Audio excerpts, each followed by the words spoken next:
Hello, Kevin. Hi, How you doing, dude? I'm all right. How are you? Cool. I'm good. I'm good. Um, yeah. So games. Yeah, I definitely wanted to talk to you more about that.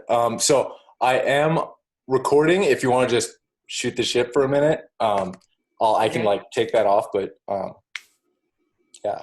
Yeah, you said you had a whole bunch of Topics. topic lists. Yeah. Yeah. So I was where. So I was thinking uh, Legend of Zelda because you wanted to get into that, and Hmm. then You like wanted to do Elder Scrolls. yes, Elder Scrolls, and then I thought like if you like did you play a lot of I was thinking about the older games like the uh, like Super Nintendo and like the older generation stuff. Like I don't know how much you can talk about that or how much you Yeah, know. I grew up on the original gray box. dude, dude, yeah. The first one, the big one I remember was GameCube. That was the first one. I had an older cousin who had it, and so that was the one I got to like sneak on. Hmm. Yeah, Yeah. yeah.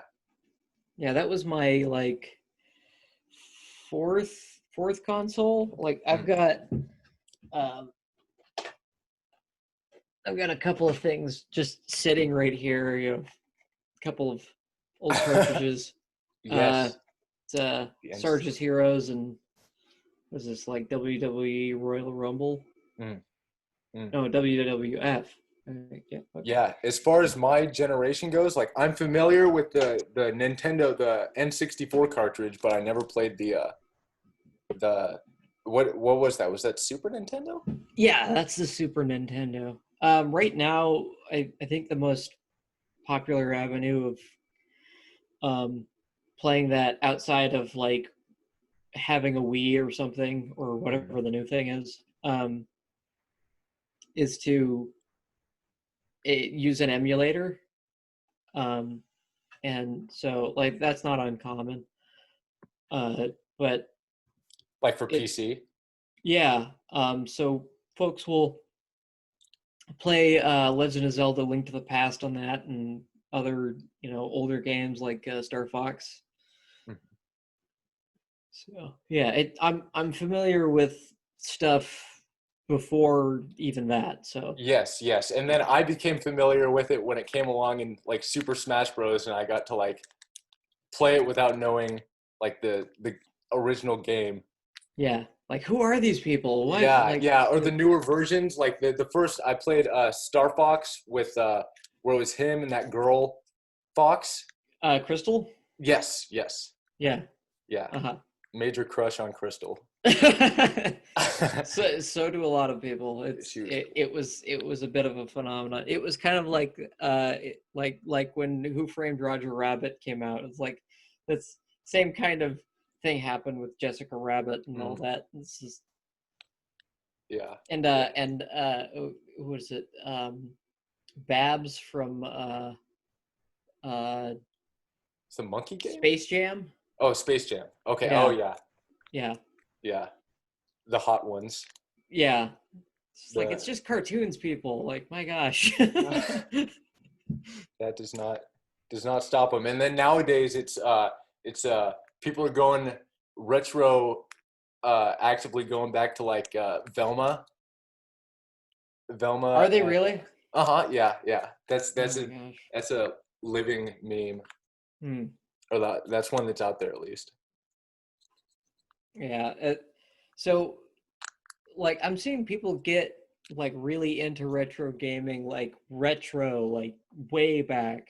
So, like, people are grabbing um, boards out of uh, out of the gaming cabinets you'd see in an arcade and hooking them up to their computers and their monitors. Like, the board is this big Mm, and it's just full of chips and all this stuff. It's like, okay, I'm pretty sure awesome. you could have, poured all that code into an emulator and you'd be able to pull it off. But it's like Yeah. they just want to go full. retro. Like they've got a pad that they've hooked into it, so they have all the joysticks and the real buttons. Just They want a real the whole building experience with it. yeah. And there's even a button to put more coins in. Oh, that's almost. Let people do as they will, I guess. Yes, or as they must. Yes. That's I guess that can be our new like coin. Yeah, I watched that. I watched that the other day with my parents. It was hilarious. Because he must. Oh, Okay, what was that originally from? That's from Blast from the Past. Okay. It's Brendan Fraser. His dad is Christopher Walken. And they raise him in a fallout bunker. And so when he's 35, he finally comes out of the bunker and he's experiencing real life.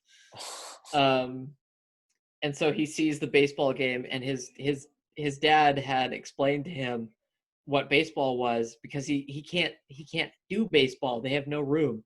And so he's telling him the story about people going around the baseball diamond. It's like, but why does he go to third? And he just says, he's like, well, it's part of the rules. It's like, yeah, but why? It's like, because he must. And so he goes and he actually visits a baseball game, and he stands up as the guy runs to third. He's like, because he must. You have to see it to understand it. Oh, okay, I get it now. Everyone's like, okay, sit down. Because he must. That's cool. Yeah. So I started turning that into a meme on the Discord. I put the picture on there where it says, "Why does man look at the sky? Because he must." And it's just him like, yeah. Fair. Okay. So I mean, are you looking at the memes that they're posting in the Discord? I have been, yeah. I not today, because I was in too many conversations. I was on the Discord with Ginger Bill for a good couple of hours, and so I was just stuck in conversation. And unfortunately, that conversation also kept me from seeing the video when it first came out, so I couldn't participate in the little chat going off on the side. It was good. I liked it. Are you on the Bridges of Meaning? Yes. I almost exclusively only post in the memes, or at least it was like that for a couple months. Okay. Like I was completely anonymous in everywhere but the meme page. And then I started pushing stuff for sorting myself out. But yeah, besides that, exclusively. Do you go by a different name on there? No, it's Shane Allen. It's Oh, okay. So it's the same name. Yeah. All right. Yeah, I posted one a little while back. It's is there anything you wanted me to see recently? No, I'm just interested in the culture that's there. Yeah. Well, recently it's been a kind of Protestant Catholic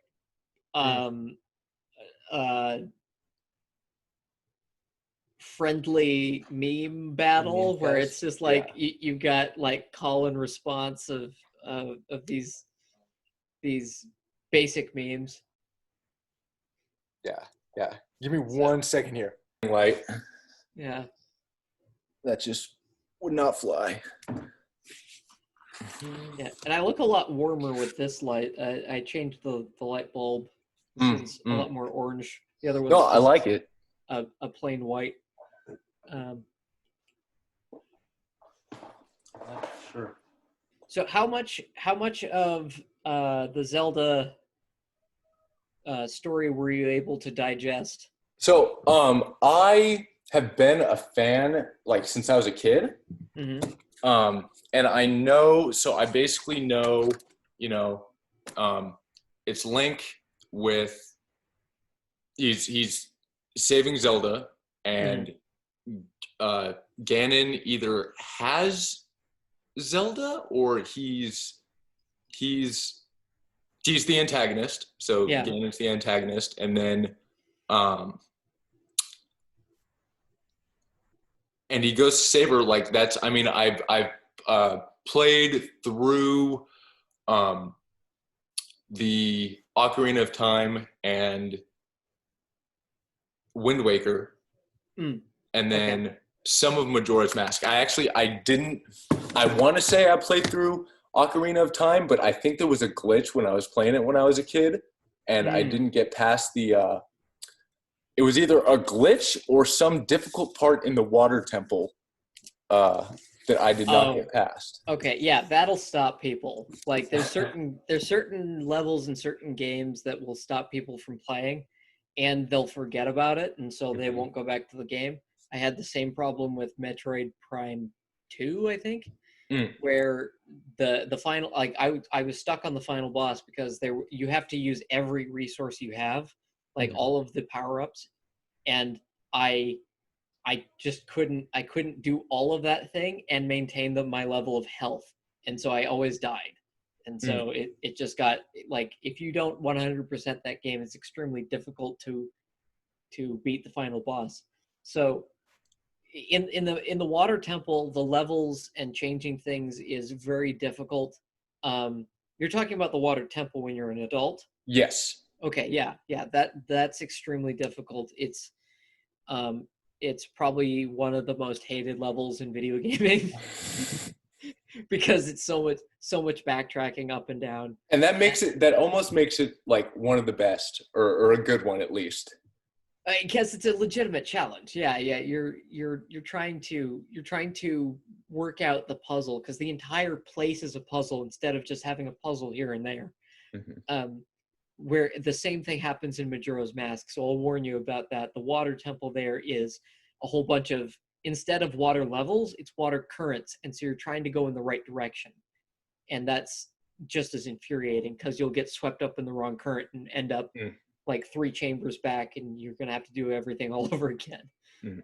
So that's infuriating. But Majora's Mask is because you had mentioned earlier that you wanted to play that. Mhm. It's a good one, but it's very repetitive, and that's what my brother stopped playing it because you're doing the same 3 days over and over again. But if you do that properly, it doesn't seem like that much of a chore Right. Once I because you're doing each section one at a time.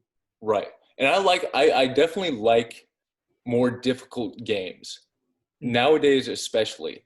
Um, like just turning it on hard mode just to get the like I did Witcher.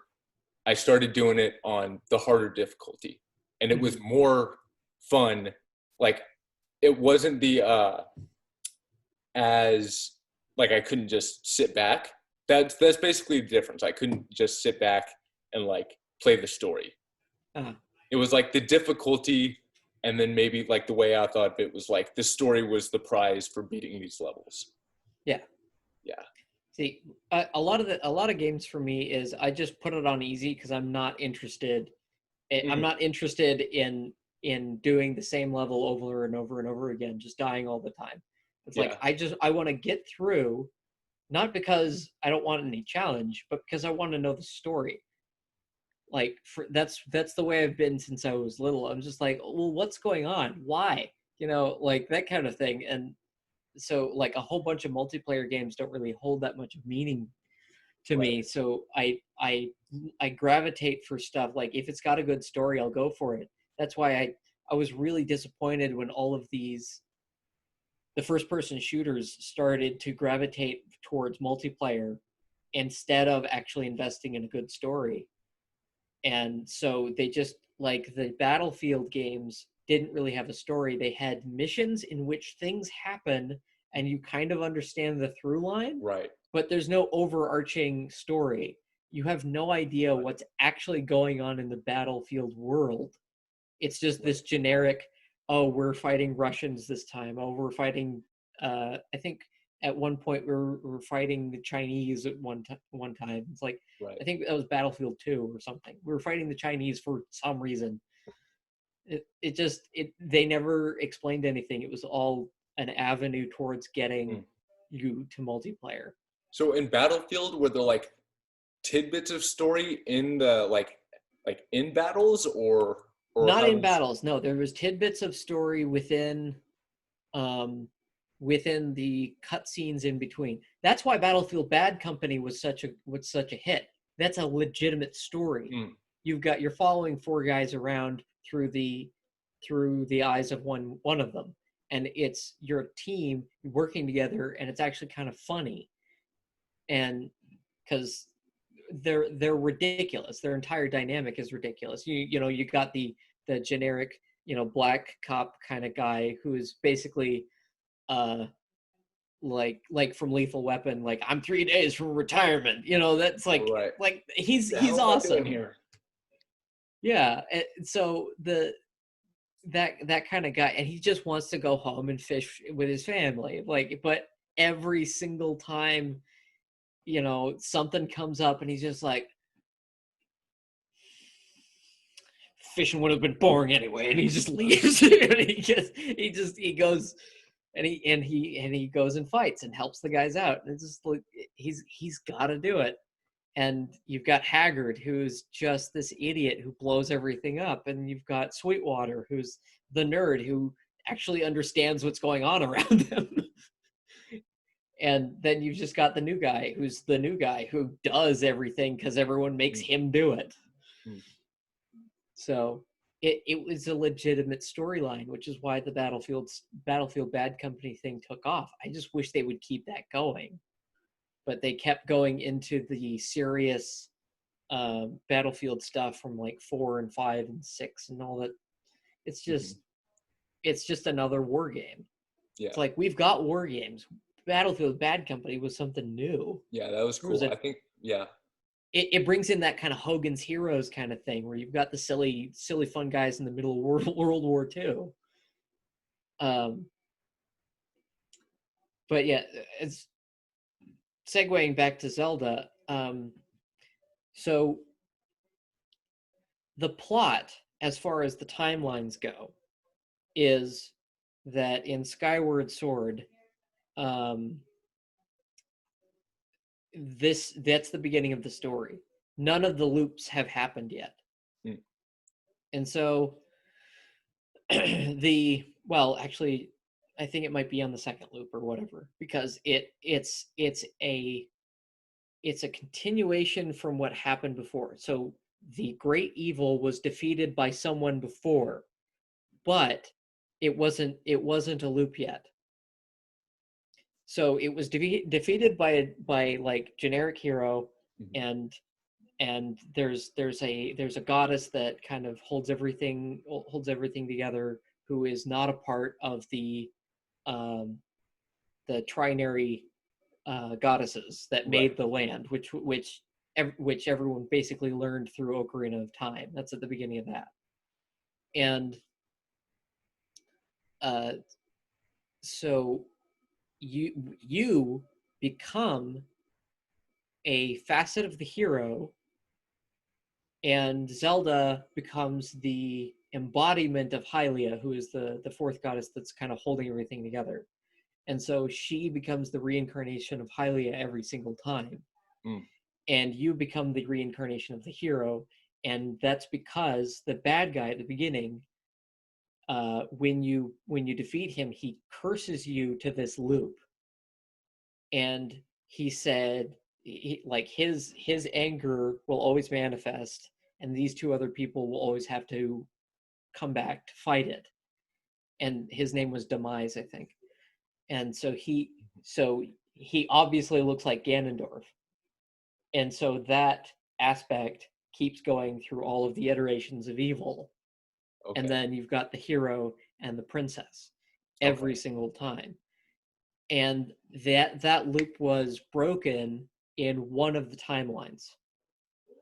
So was Zelda's the goddess, was she a princess, or was she like she was character? She was the daughter of the guy who was in charge. So they were on this island that's floating there. You could basically call him the mayor. So she was the daughter of the mayor. So she was technically like a princess. Mm. At when that all started out.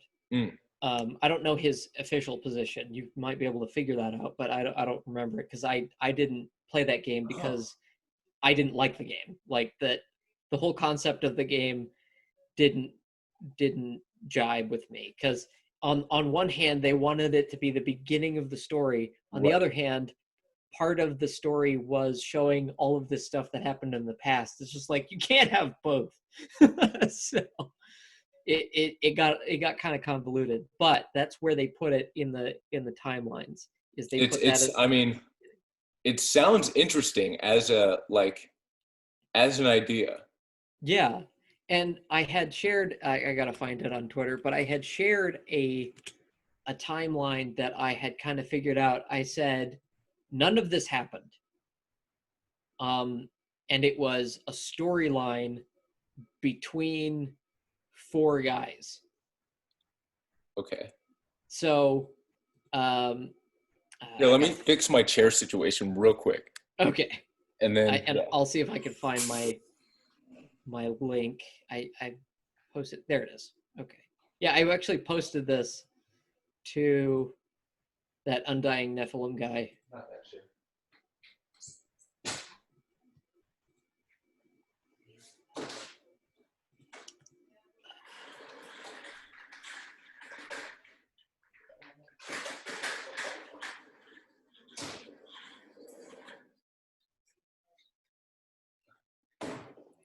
Okay, I was following, and now I'm not. All right, I'm going to. Could you give me screen sharing Permissions? for a second? Yeah. Yeah. Okay. It's just to show the picture. Hold on.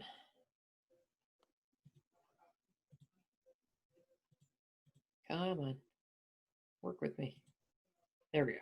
Okay. So this picture is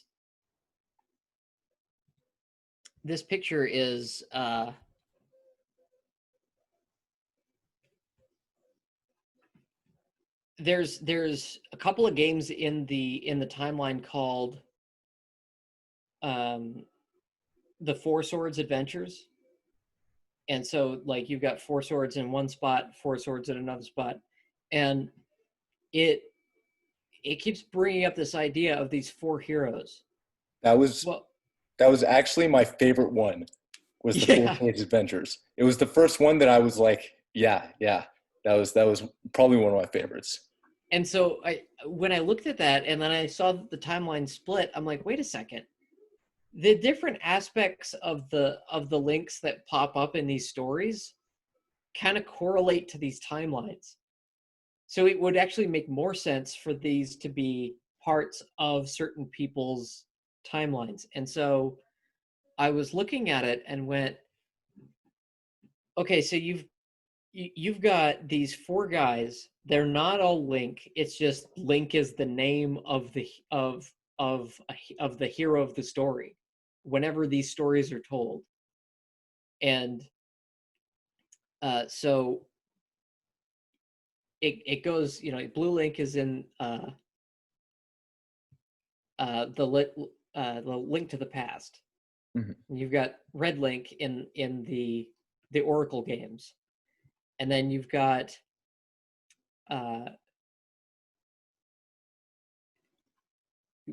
Green Link in these two games, but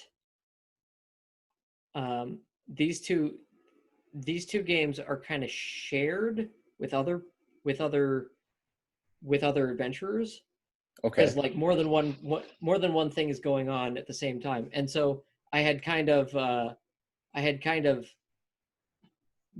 culminated it all together, because if you look at the way that the timeline moves, it's clear that there's different kinds of links.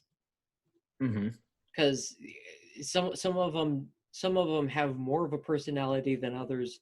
Some of them are are more straightforward. Some of them are more stoic. Okay, so I guess that brings up a question for me. Hmm.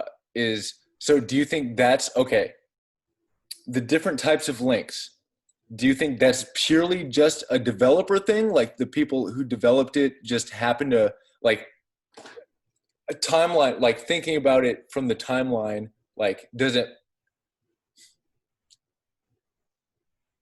is that It just a developer thing, or do you think you can call them different links? uh both. Yeah. Yeah. So the timeline is entirely retroactive. That's what a lot of people have issues with, is that the timeline doesn't make sense. Um, it's like, well, yeah, of course it doesn't make sense because it was applied after the fact.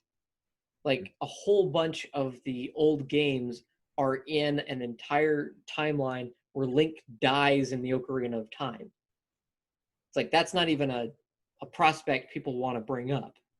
It's like, wait, what do you mean Link dies? It's like it leaves possibility for that to happen. Um, and and so it, but they also leave open this entire timeline where the cycle is broken. It's like why would you have a part of the timeline where Link dies, and then you'd have the other side of the timeline where Link breaks the cycle. It's like this is supposed to be cyclical. It's supposed to keep going forever. That's the whole point of a cycle.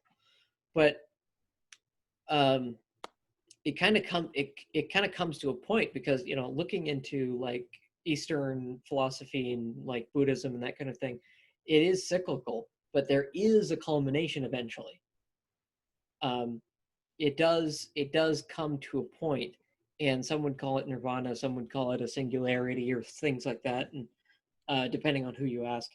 But uh, when it comes to storytelling, it's only going, like when it comes to storytelling in Japanese like games and stuff like that. Like the perfect example is the Dark Souls and Demon Souls Yes. games. Yes. Yes. Is that it just keeps going and going I was and going to ask going, you about that. and it's an endless cycle. And even from the beginning you're kind of questioning, wait, when did that actually start, or was that a part of a cycle by itself? Yeah. And so I that's part of the really reason. I just really wanted to ask you about Dark Souls Oh and yeah. Demon Souls and what you like. We thought it continue though. it, I liked the game. I liked that it challenged you, Mhm. and that you could progress even through failure Mhm. instead of starting over. Mhm. There was something entirely different about being challenged by that game. That's probably why it worked, because you you don't you don't lose everything. You're so used to a lot of these games, they start you over at the beginning. They don't give you a chance. You lose all of your stuff and that kind of thing. And that this one like allowed you to grow while failing, and it was a different experience. Okay. Um, And so what was the so growing while failing? Like there was like can you just like give me your thoughts on that like a little uh, bit more? growing while failing, like you dying all the time is it feels like, okay, I didn't figure that. The only part at which in that game it felt completely unfair was when you get entirely surrounded, or you Right. have two forces attacking you at the same time, because it's a rhythm game. You have to do the rhythm of attacking and dodging Mm-hmm. with whatever you're kind of dancing with. Well, the issue becomes, if you're dealing with two things, you're dancing with two people, and you're going to be stepping on some toes, or they're going to step on yours, is more likely. And so you dodge one person, and the other one strikes, and you're in the middle of a dodge, and they just stab you. So it's like it's Smog and someone else. It's like you're facing this big executioner guy and the dragon slayer. So this huge guy who's like charging through the stage, and the other one who's zipping around it. It's like it's so hard to balance what's going on there, and you have to take out one at a time. Yeah. And so that's where it kind of feels overwhelming. So you Yeah. have to kind of cheese the system and figure out a way to get them to halt or stop or pick one out of the pick Like one to draw them fight out at of a the crowd time. or something. Yeah. Yeah. And so that's where it kind of feels unfair. That and some of the platforming stuff, because it's like they make you do platforming in a game that has really bad jumping. So um, the the the idea of the challenge on a flat level playing field, it works extremely well in that game because they will surprise you. They will and you will learn from that surprise, and then you won't be surprised the next time, and you will be able to block and you will be able to defend yourself. And then you'll learn, hey, there's a blind corner, I'm probably going to be attacked. And you start to get into those patterns and start learning learning the dance, because each enemy was very unique. There was types of enemies, and you could figure out, like, okay, what's their pattern? This is a big guy. Big guys usually have a big mallet. Big mallet has a long wind-up time. If I see him going like this, I know to leave. And so there's a whole lot of physical learning. Yeah. And it really incorporates like the martial arts mindset. If I see someone's shoulders rise, I know that they're going to try to punch me. Right. Right. That kind of thing. And I did a little bit of martial arts here and there. It was not very consistent, but I learned at least that much. You see somebody move forward, you check where they're going to move. And that was incorporated, as well as it being difficult, because you would die, but they give you an opportunity. You left this thing behind, this green orb, where you could pick up what you lost in death. That gives you, one, an incentive to go right back to where you failed and to learn from that, and two, have an opportunity to make up for it. Because if you grab that back, you get all of the money. You lose money every time. So you get that money back from that failure, then you feel a small accomplishment, like, okay, I can leave or I can keep fighting because I got what I lost. And so it gives you just enough to play with to keep you moving forward incrementally without it being overwhelming. Right. And not a lot of games pull that off well, and that's probably why Dark Souls became so popular, because it did it well. It was really mean about it, but it did it well. Yeah. I remember playing it, like, and then once you get your soul back, your souls, and then like then it's basically continuing until you get tricked the next time, and then you go solve the trick and then continue, or stupidly fall off a cliff, right? Because that happens all the time. Yeah or get poisoned by something. It's like and it's you try to figure this stuff out, and then you're like, okay, I know I'm going to be poisoned here, that means I need to have a cure with me. And it's like like dodge roll off a cliff. Yeah or trick whatever's coming after me to fall off a cliff or something. And it's little things you learn along the way, and it's a good one. And adapting to where Legend of Zelda is very formulaic, even though nearly every game changes. So from the very beginning, it was just going in 4 directions and picking up items, and then attacking in 4 directions and avoiding projectiles. And so it's very basic, but there's a clear line of progression because each item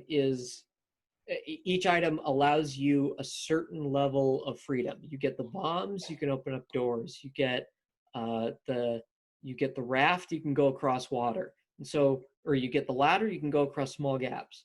And so it gives you levels of freedom, but the difference that they were trying to bring back from from the first one to Skyward Sword is they wanted to allow you to go through every dungeon by itself.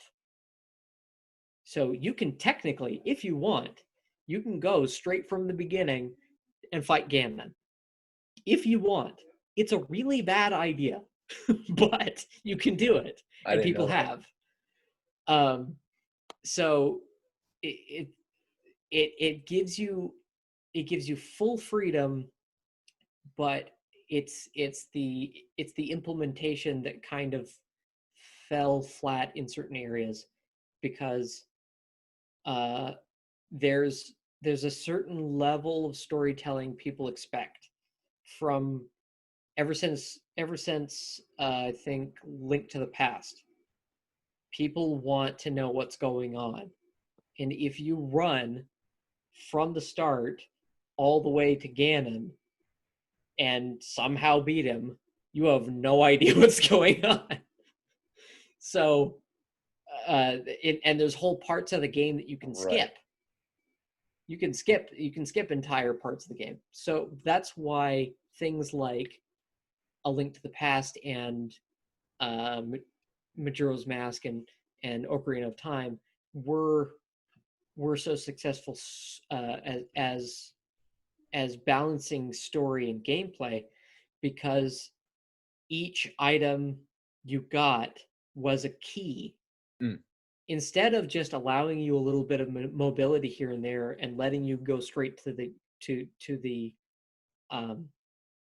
straight to the boss, each item, the hook shot, even a bottle, because then you can put stuff in a bottle and give it to somebody, and a big sword, a small sword. These weird incremental things is just like Dark Souls, because you're getting one thing that lets you open another thing that lets you open another thing. Here's something that you've learned that goes straight into, okay, I've got this pattern, I can go forward with that pattern. I see that the hook shot can latch onto things that are wood or mesh-like, and I'm like looking for these things, and I like, oh, there's a thing I've never seen before, and I can hook to that, and suddenly I'm in this new area, and that pattern goes forward. Where if you see stuff, if you see stuff where people are like, it's called sequence breaking. You get somebody into a sequence break, and suddenly they get into a situation where they're supposed to have an item. They can't play the game anymore, and they got to figure out how to glitch around that too. And so that's and then that brings another adventure in, because it's like, okay, what do I have to find next? I see a crack in the wall. That means I need a bomb. I don't have any bombs, so I've got to go cut some grass. Well, I run into an enemy in the grass. I've got a new adventure going. It's like there's small adventures and large adventures. That's what goes all the way through Legend of Zelda and Dark Souls and a lot of these adventure games, is that you don't have one big adventure, you have small adventures and large adventures. It's cool.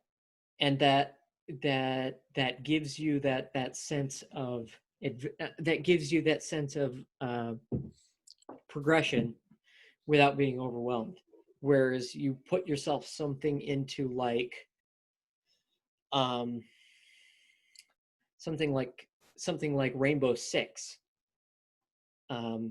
where you're basically in a SWAT team and you are going through hallways and trying not to get shot.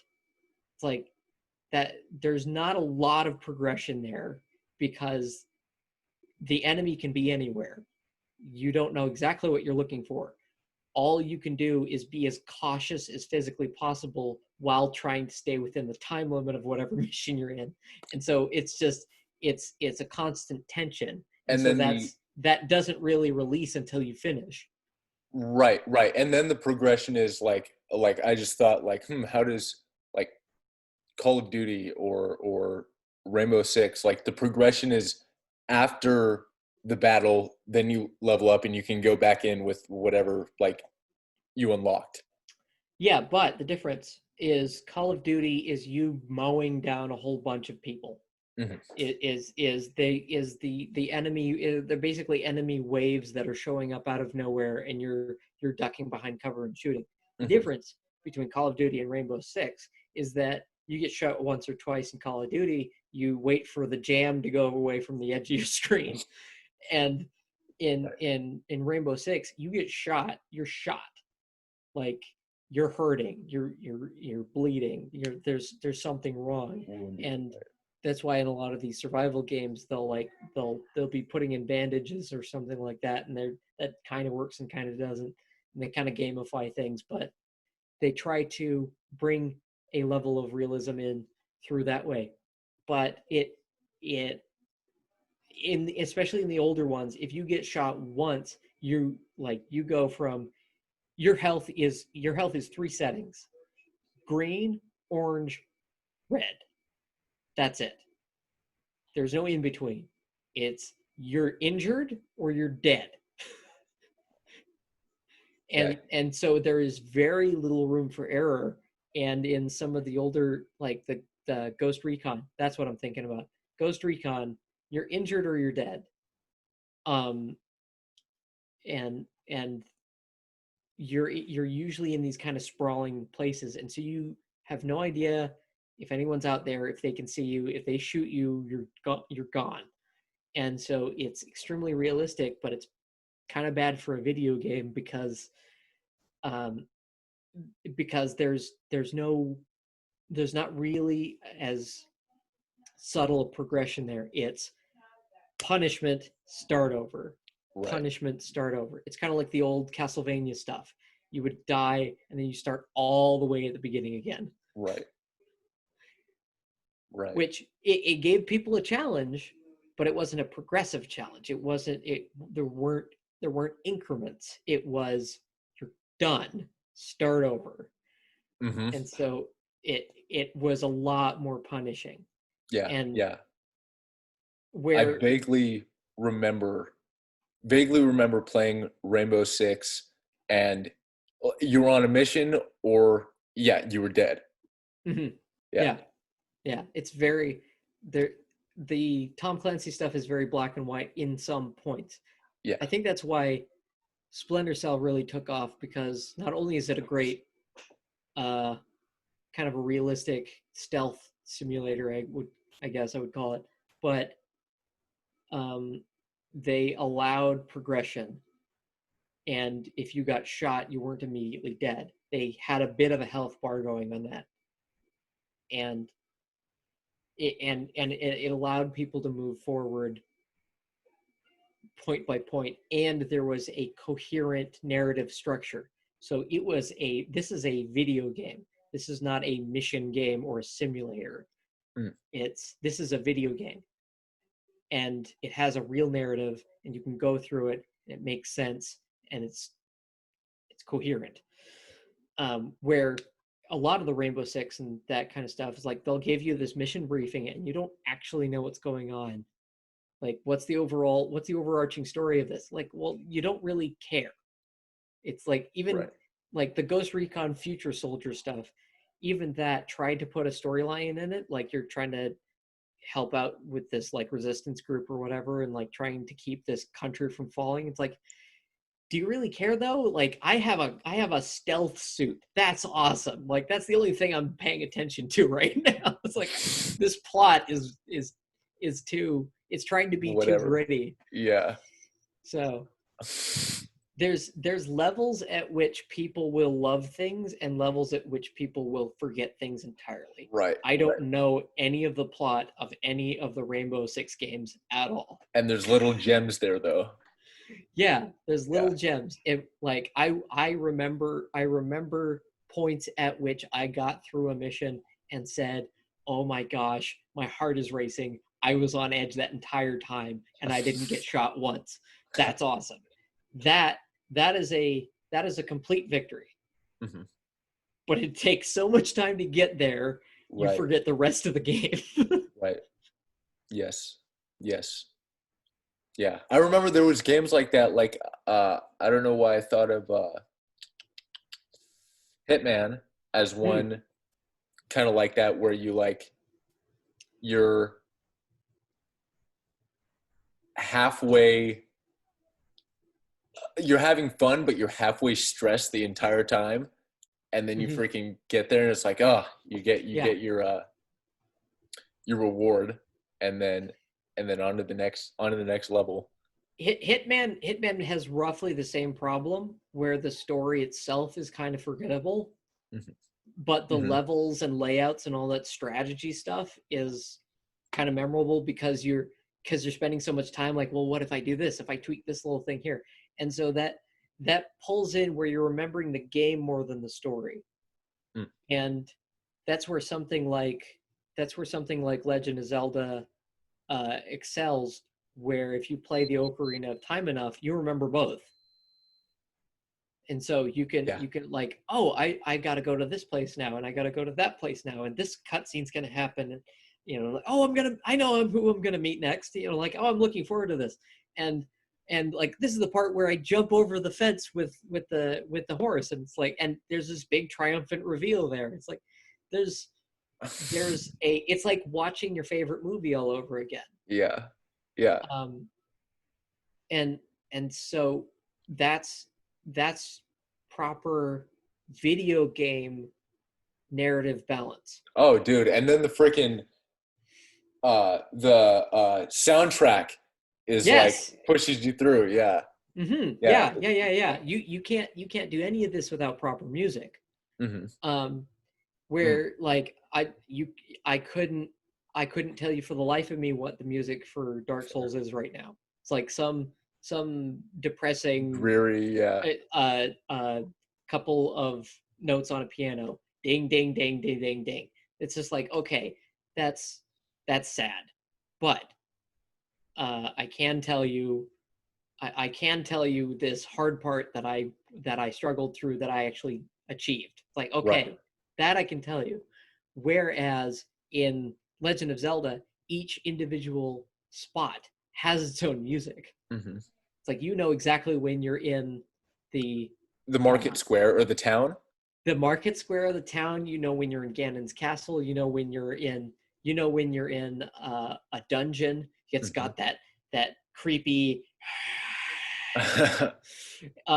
thing going on in the background where it's like subtle bongos, like very very light, and it's like you don't know what's going on, and something's around the corner. It's kind of trying to freak you out, but you know where you are in each thing.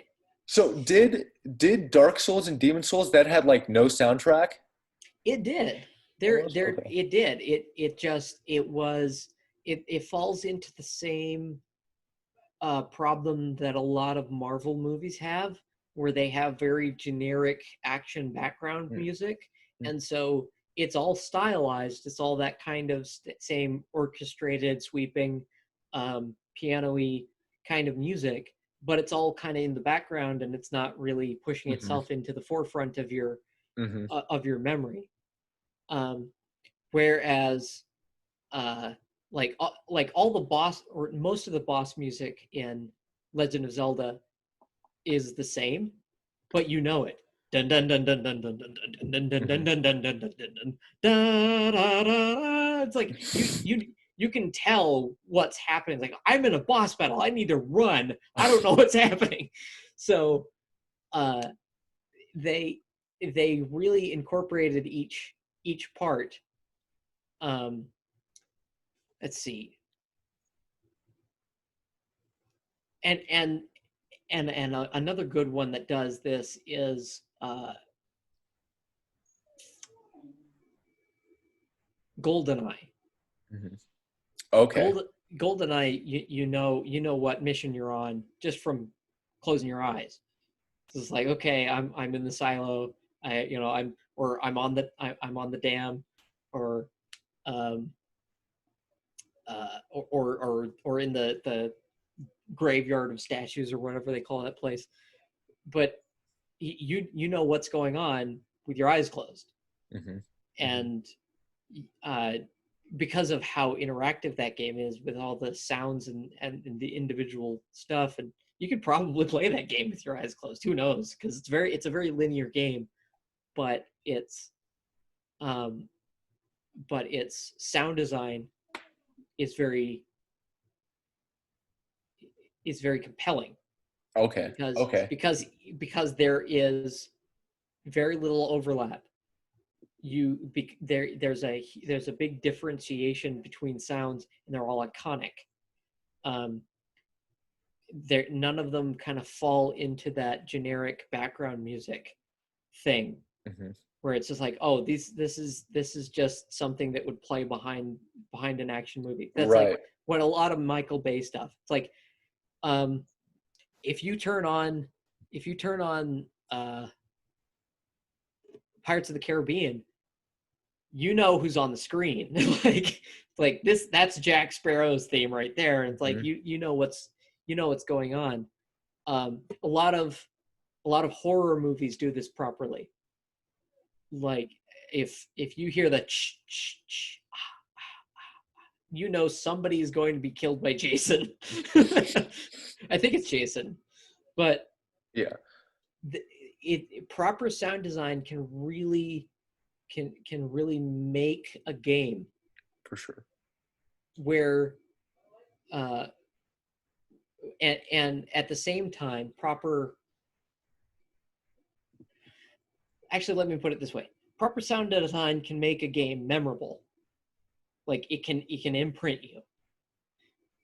um, Proper gameplay can make the experience better, whereas improper gameplay with good sound design is still okay. That's why GoldenEye took off, because the gameplay of Mm. GoldenEye is kind of crappy because you have one stick in a shooter.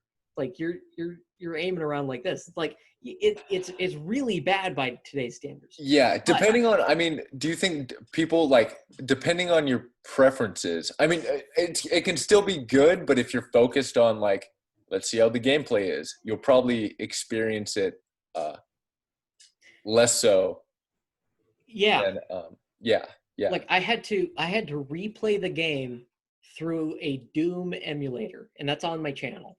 I replayed GoldenEye through a Doom emulator, and some of the aspects they actually got it pretty accurate, but other ones they dropped the ball. But it's a mod made by some third party guy. It was never meant to be, AAA quality.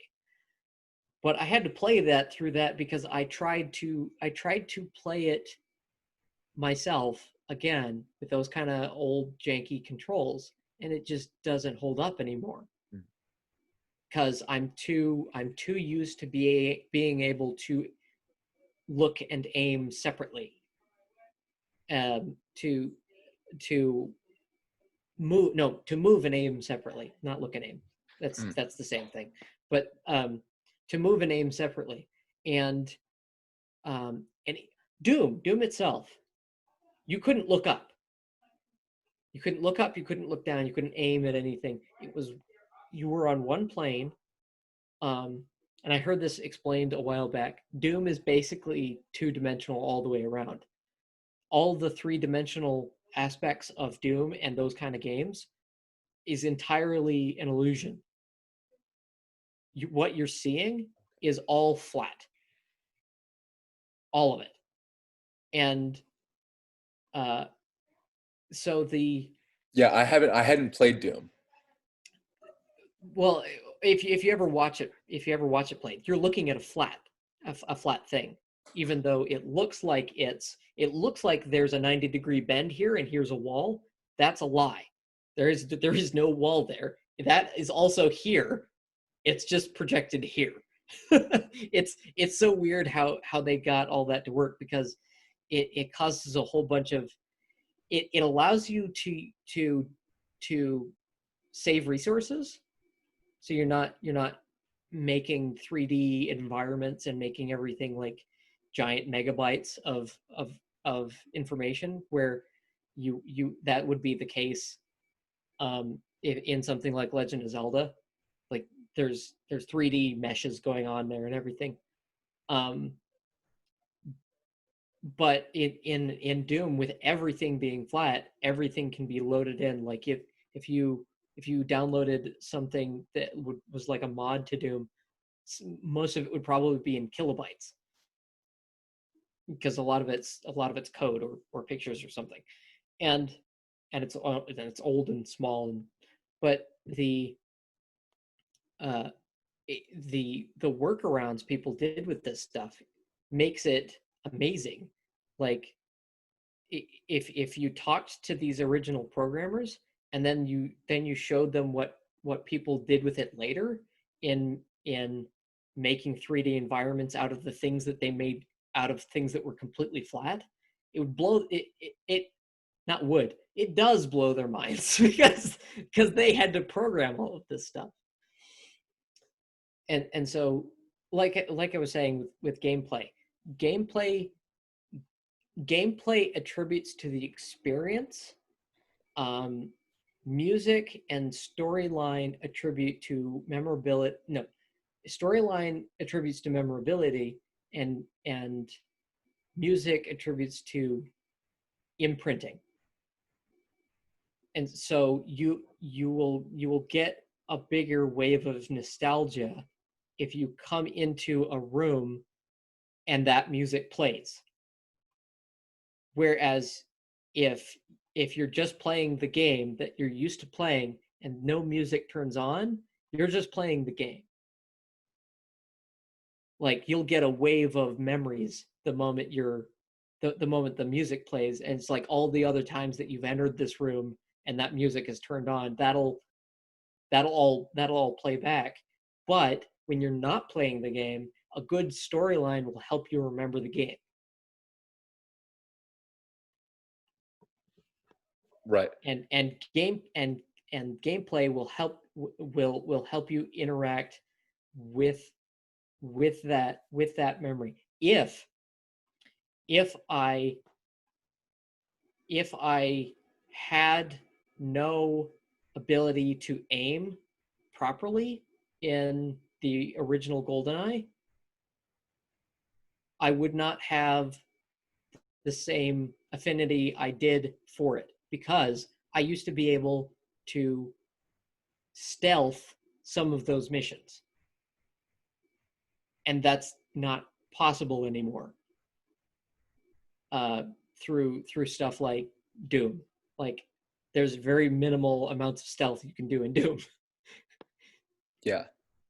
So because if I think it's you hold the right bumper or whatever and you see a crosshair, and then you can pull the stick up and it'll aim with you, but it's kind of like reversed, but whatever. So, but if you can aim and you can take like a headshot on a guard with a silenced pistol, and you can actually get through this level and nobody knows you're there. And that made me fall in love with stealth just from that game, where a whole bunch of other people would have just blasted their way through that game.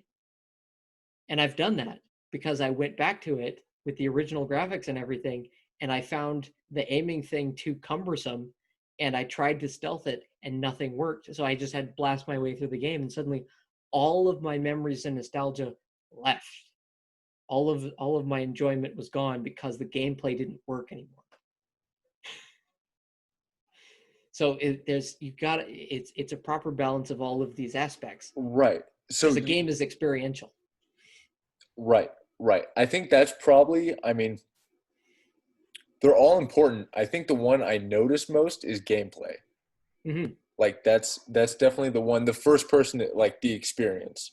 The Yeah. first person, like, what am I going through, I guess, is the one that sticks out to me the most. Let me give you an inverse example of something that completely flips this on its head and does a terrible job. And because it's Hideo Kojima, everybody praises it. But Death Stranding. Okay. It is a walking simulator Have not where played you it. deliver packages and do very little else. And if you're ever in danger, you're probably just going to die. It's just like, and when you get forward in the story, none of it makes any sense. And so you don't care about the story because it's just frustrating. And so you don't want to remember the story. And then the rest of the gameplay is you're